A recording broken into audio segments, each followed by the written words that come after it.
Another consideration for your proposal, you need to make sure that your proposal is complete, right? It has to be complete. You must not submit an incomplete proposal.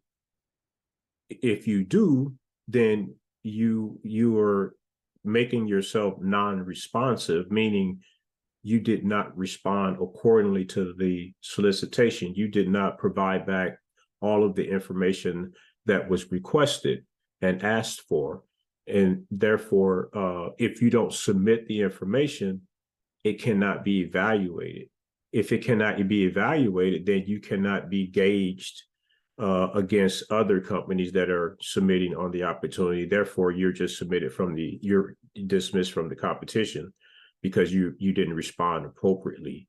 And so that's how it goes. And it's really fair because everyone has the same rule set, right? And so the key here is making sure that you are prepared when providing these responses to these solicitations. So also something to consider is as far as having a complete proposal, and really this is like your technical approach and all of your technical stuff and whatever other attachments or volumes that might go with that.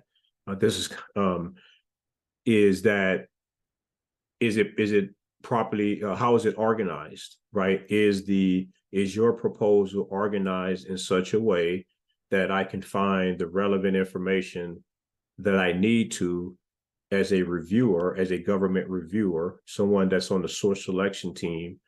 Can I find the information that I need to grade your proposal, right? I'm looking for information that's basically contained in sections L and sections M. I'm trying to determine if those match up, and the statement of work and, all of the other volumes or elements of the solicitation, all of the other sections.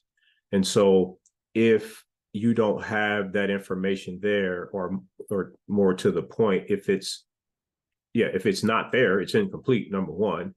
And if it's out of order, I mean, that's another challenge as well.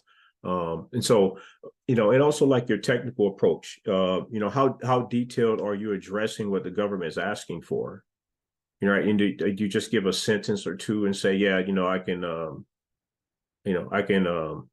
deliver 50,000 chairs, no problem. I mean, that seems like a lot to me, but I feel like, I can deliver 50,000 chairs to, 50 locations. I think I would want to say more, because I'm saying I probably want to give an explanation on how I'm going to treat each location.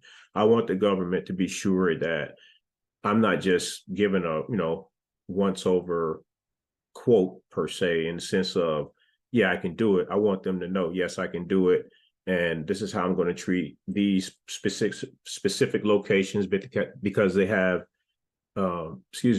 this is how I'm going to treat these specific locations because they have these commonalities, right? Or something like that.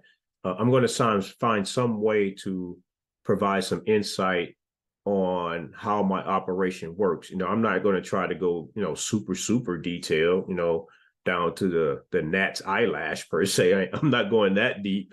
That's a lot of writing, right? A lot of insight. But if the competition requires it, and sometimes it does, in some cases, a lot of companies do have to go that deep because the competition is so, there's so much. There are several highly competitive companies in the same space. And when you have that, it becomes highly competitive because the margins become very fine, very thin, meaning the room for error is small. And so only really the smallest thing could be that thing that wins you the contract per se. So people could be sensitive in that regard. So those are some things to consider in regards to a proposal expectation, as in if the completeness of your submission. Do you have a complete submission?